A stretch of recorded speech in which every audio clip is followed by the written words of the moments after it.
Soirée de folie, tu t'attendais à ça, je suppose que tu voulais le finir avant la décision. Ouais, bien sûr. Je pense qu'on l'a vu dans le combat, j'ai mis des genoux. J'ai jamais mis des genoux à la tête, c'est la première fois, franchement, j'ai commencé à être en clinch taille. Je me suis dit, viens, je teste.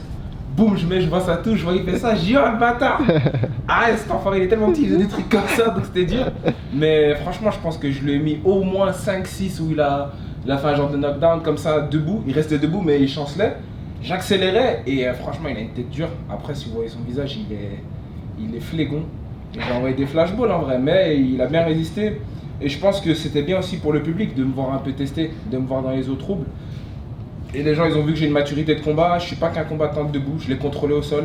Même quand il était à la cage, en fait, des fois, vu qu'il faisait rien, pour moi, il marquait pas de points, rien, il me gardait à la cage, j'essayais de mettre des petits genoux. Je regardais mon coach et dès que mon coach me disait, t'as récupéré une minute, retourne-le, je le retournais, je sortais. Mais je faisais exprès qu'il me garde un peu là parce qu'en fait, il faisait pas d'action. Et je sais que dans les points, il va rien gagner, à part un peu de contrôle. Mais si je mets 2 fois plus de dégâts et que je l'ai vraiment mis des gros dégâts, ça me permettait de récupérer pendant le fight et vraiment me recomposer dans mon game plan. Et je suis vraiment fier de moi de l'avoir amené au sol, de l'avoir contrôlé au sol. J'ai pris des bonnes positions, j'ai pris des demi-gardes, je l'ai ramené avec un arrêt gauchi de judo, une production de judo. J'ai tenté des belles choses et franchement, je suis très content de ma performance. J'ai montré un style MMA complet pour un combattant qui a que 2 combats pro et qui a 22 ans. J'ai assumé une pression, les gens je pense ils se rendaient pas compte, je suis rentré toute la salle à crier mon nom. Et je pense pas que tu as beaucoup de combattants, à part Baki, qui peuvent dire qu'ils ont déjà accompli quelque chose comme ça à 22 ans. Et j'en ressors grandi, très grandi. Je sais que j'ai le cardio, je sais que je suis là, que ce soit debout et au sol. Je prends un mec qui était 3-1, 3 KO, il vient de chez SBG. Le prochain mec qui me dira que j'affronte un plombier, qui vient de me le dire en face. Et justement sur ton ascension, il y a quelques mois en arrière, tu étais à l'IMAF, à EF après. Ouais. En vrai, tes derniers mois c'est une dinguerie. Ouais, je pense que comme je l'ai dit, je vis ma vie comme un shonen et j'assume pleinement ce qui est en train de se passer et je pense que je réponds présent. Je pense que les gens ils ont vu que je réponds présent et que j'ai ce qu'il faut dans le pantalon. Je craque pas sous la pression. Même si le combat est compliqué, même si le mec on voit qu'il y a de la résistance et je pense que c'est ce que le public voulait en fait. Ok, j'aurais pu venir et mettre un KO 10 secondes mais on aurait appris quoi? Que je frappe fort, je pense que tout le monde le sait. Chaque fois que j'ai connecté, le mec on voit qu'il y a des dégâts mais par contre ils avaient envie de voir un Patrick quand il est contre la cage, un Patrick quand c'est compliqué, qu'est-ce qu'il fait? Ben Patrick il abandonne pas, il continue le game plan et il gagne. Et même à 30 secondes de la fin, j'étais en train de jouer, je savais que j'avais gagné. Je suis vraiment content de moi parce que c'est ce genre de combat qui te fait prendre des steps en termes de combattant MMA et je pense que même les gens là, ils m'ont vraiment validé en tant que prospect de MMA et pas juste un petit jeune qui vient et qui met des KO rapides. Non, les gars, il faut se rendre compte qu'il y a 3 mois j'étais amateur. Il y a 3 mois j'étais amateur et maintenant je suis sur la plus grosse carte de MMA français de l'histoire. Je suis le combat, je pense franchement, être dans le top 3 des combats les plus suivis, si pas le deuxième en termes de statistiques sur les réseaux sociaux et d'engouement. Je suis le combattant qui suscite le plus d'engouement après le main event. Et j'ai assumé la pression face à un mec qui a 4 fois plus d'expérience que moi dans la cage et qui est dans un club et qui est plus vieux que moi et qui était vraiment beaucoup plus complet que moi normalement sur le papier. Tu parlais des réseaux sociaux, justement, il y a eu la propagande pour ta signature. Est-ce qu'on peut savoir un peu plus comment ça s'est fait? Alors comment ça s'est fait, ça a été très spécial. Pourquoi? Je sais qu'en interne, le PFL avait déjà un œil sur moi.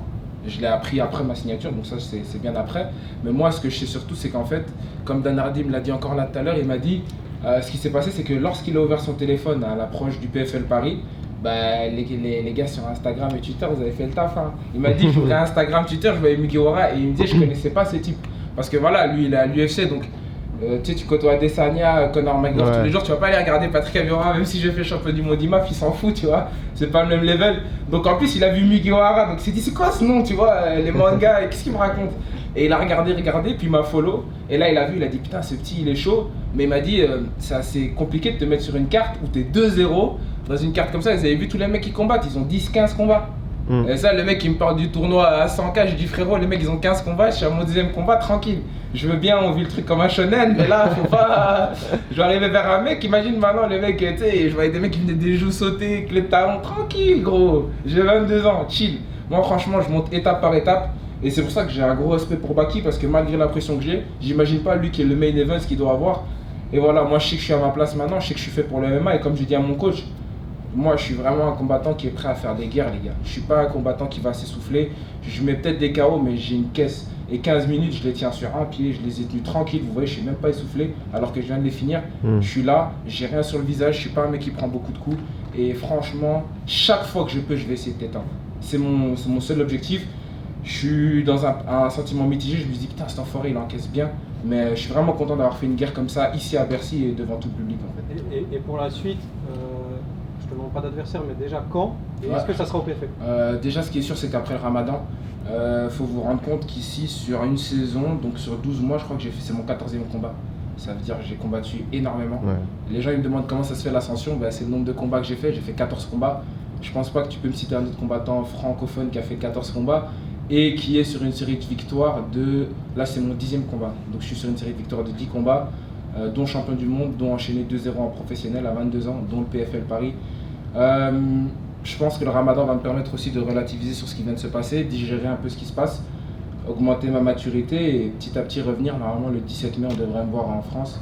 Je sais qu'il y a l'AEF, ils font le stade de foot de Rennes. Willy veut vraiment que je combatte là-bas, donc c'est très possible que vous me voyez là-bas. Le PFL, ils attendaient de voir ce qui allait se passer. Ils m'ont mis un gros test. Je sais que Dan Hardy m'a dit clairement, nous on veut te tester, on veut voir si la hype elle est réelle et je pense que les Américains ils fonctionnent comme ça. Les hypes etc c'est bien beau mais ils y croient pas, ils veulent voir devant eux face à un mec qui est dur. Je pense que le public francophone ne connaissait pas Claudio Pacella, mais tous ceux qui s'y connaissent en MMA et qui ont vu le combattant et ont vu ses fights savaient que ça allait pas être un fight facile. Et il y en a beaucoup qui m'ont dit mais pourquoi tu acceptes un combat comme ça au PFL? Enfin imagine maintenant tu perds devant des millions et des millions de téléspectateurs, mais je pense que c'est ça qui fait mon histoire. J'ai toujours osé être grand, comme ils disent en anglais, dare to be great.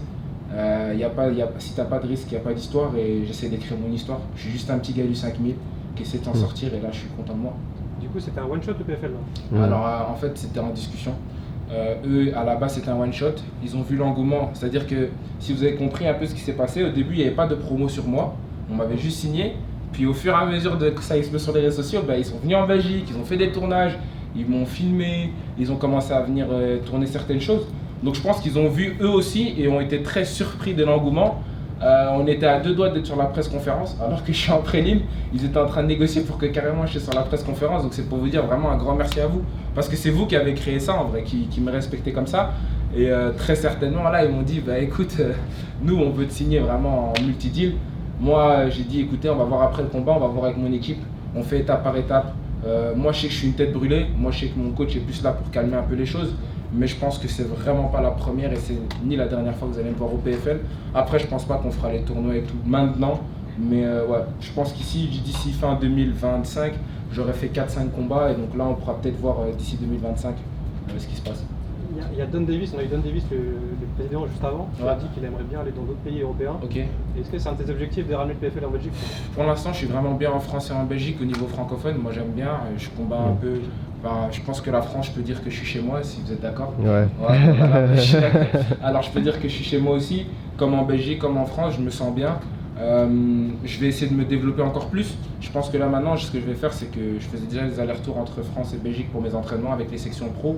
Je vais beaucoup plus mettre les gants avec des grands noms, que ce soit Saladin Parnasse avec qui on va tourner. J'ai fait avec Morgan Charrière, j'ai fait mes prépas avec des gros noms ici du MMA français et j'ai vu la différence très clairement. Et je vais continuer à me développer. Merci à tous et moi je vois ça comme le début en fait. Je suis qu'à 2-0 et des fois je suis un peu gêné de tout ce qui se passe parce qu'en vrai je me dis ça va un peu vite et d'un autre côté comme je l'ai dit sur Instagram peut-être ça va vite ou peut-être ça va à l'allure que ça devait aller. De toute façon tout est écrit et moi je crois en Dieu donc voilà. Juste Patrick, pour revenir sur le combat, déjà félicitations pour cette performance. Merci. Et à quel point ça t'a affecté surtout dans les parties que t'as pris dans le troisième? C'était, on a vu que t'as mis beaucoup de temps à récupérer. En fait, l'arbitre, carrément, c'était les juges même de l'extérieur qui l'ont dit. En fait, moi je le prends et on entend vraiment un gros poc dans la cage. Donc c'est pas du tout en mode, c'est pas mon style. Frérot, j'ai 33 combats, j'ai fait champion du monde, j'ai fait des guerres tout le temps. Je suis le dernier des mecs qui va commencer à te faire j'ai mal là, nanani, nanana. J'ai combattu la main cassée en finale des championnats du monde. Je suis pas un mec qui fait semblant. Je pense que vous connaissez tous mon tempérament. Je suis pas un mec qui va faire genre. Mais directement le juge a dit c'est la coquille. Parce que c'était horrible comme sensation. Et en fait, même mon coach il m'a vu de loin et il a su quoi. J'étais plié vers l'avant. Et c'est quelque chose, tu as l'impression que ça remonte jusqu'en haut et que tu vas vomir. Donc c'était très compliqué de récupérer. Mais dans ma tête, je me disais, faut pas que j'arrête maintenant. Parce qu'après, imagine, il met un no contest alors que c'est le 3e round et que je savais que je gagnais le combat. Donc j'ai vraiment pris, j'ai essayé de masser pour que ça descende. J'ai essayé de sauter un peu sur les talons. Et franchement, il s'est passé un truc que je m'y attendais pas. C'est que le public, à un moment donné, a commencé à crier mon nom, à me donner de la force. Et ils m'ont donné de la force, ça a été lourd. Et après, je me suis relevé. Mais c'est juste... je trouve ça un peu petit de sa part de faire genre qu'il l'a pas fait alors que tout le monde l'a vu. Et voilà, moi je suis pas un mec qui va réclamer, mais je lui dis frérot, c'est la deuxième fois que tu me le fais, je lui dis dans le fight. Je lui dis frérot, c'est la deuxième fois, fais un peu attention. Mais voilà, je me sens bien. Ça a été quelque chose et c'est une expérience en plus, c'est une expérience que j'ai cochée. Maintenant je sais ce que ça fait d'avoir ce genre de choses dans un fight et maintenant je sais comment réagir face à ce genre d'énergumènes qui sont prêts à tout pour gagner. Et voilà. Merci. Sorry. Just 2 questions from the UK. Sorry if I repeat anything because I didn't understand any of it. No problem for me, my friend. Firstly, obviously you're here with the straw hat there, Luffy's. Yeah. What gear would you rate your performance there? Did you get into gear 2 or was that just gear 1? Yeah, it's a really nice question. I think now I reached the gear 2 because you know Luffy has some hard adversity in his fight before gear 1 and gear 2. For the people who don't know, gear 2 is like the evolution of like a Pokemon, you know. And I think now I'm a level 2 of myself, and I'm just getting started. I'm gonna keep evolving, keep growing, and be better as a fighter. I feel really complete, and I'm really happy with my performance because I did a fucking war of 15 minutes and I fucking won it against a tough opponent. So yeah, I feel really good. And yeah, if you don't understand what I'm speaking about, go watch One Piece. That's it. And the last one for myself, you're a big star already, even though you're early on in your career. I don't think I'm a star, but yeah. No, I think the fans will say otherwise. Yeah, okay. You know, you're the IMAF world champion, obviously, the first one for Belgium. You've got sponsorship with Venom, obviously, this is a big one. Yeah. Does all this attention add pressure to you, and how do you cope with that pressure? I don't feel the pressure. You cannot put pressure on me. People think it's something new to me, and I don't know how I can thank this man, but my coach is like my second father, and we had so many trouble in my early career. I lost so many fights, and coming there and win like this is something amazing for me because it's just a revenge on life. People who see me on Instagram knows, like I did this, my last video, I explained my career. I had like maybe first world championship, I lost first round.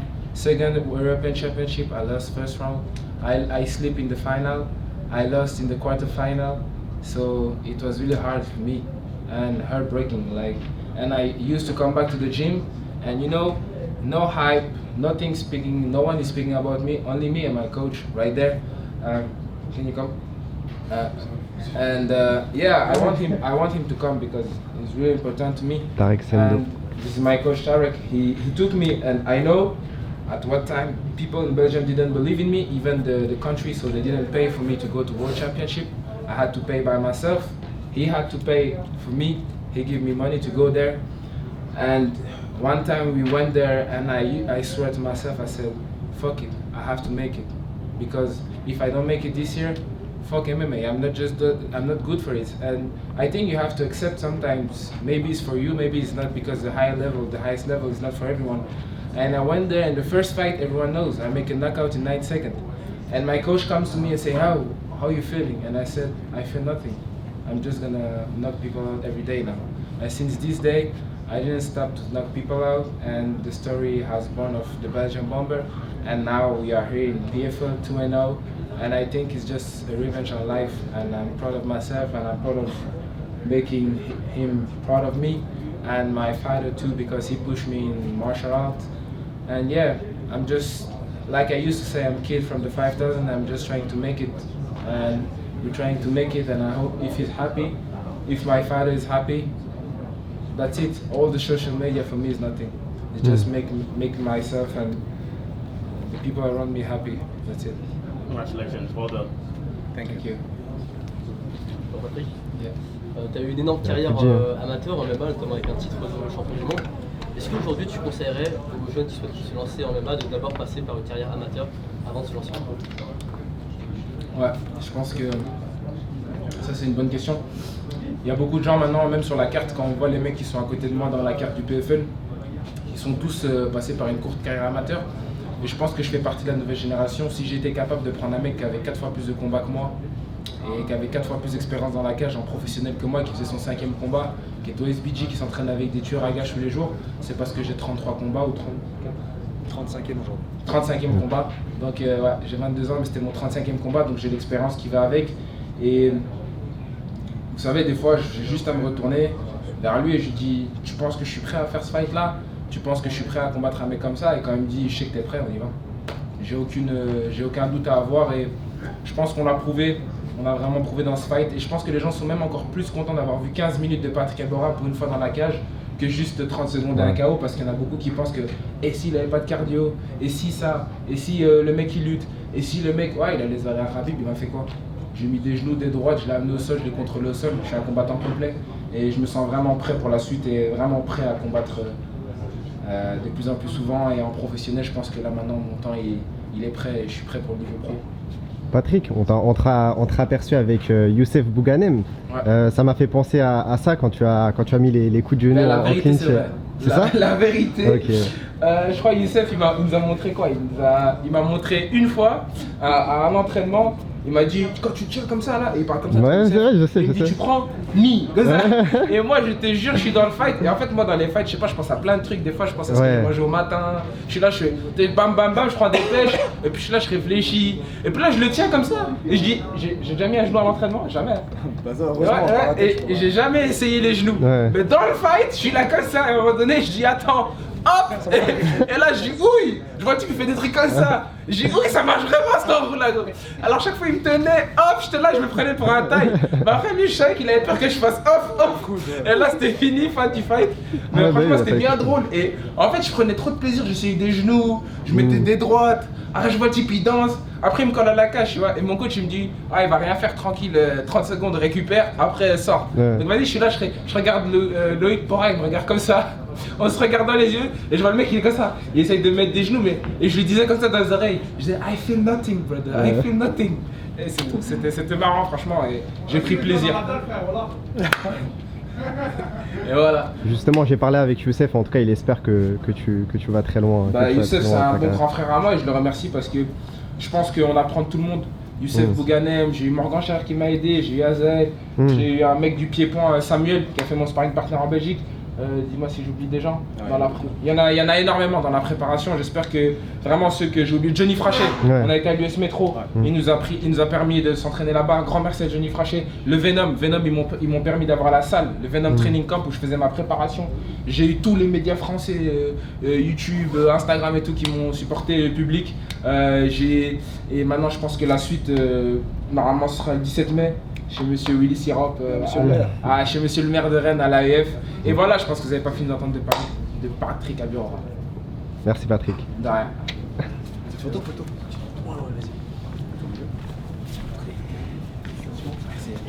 Vertical ou horizontal? Vertical. Ouais, fais-en plusieurs. Essaye de faire après avec tout le photocall. Magnifique. Avec le photocall.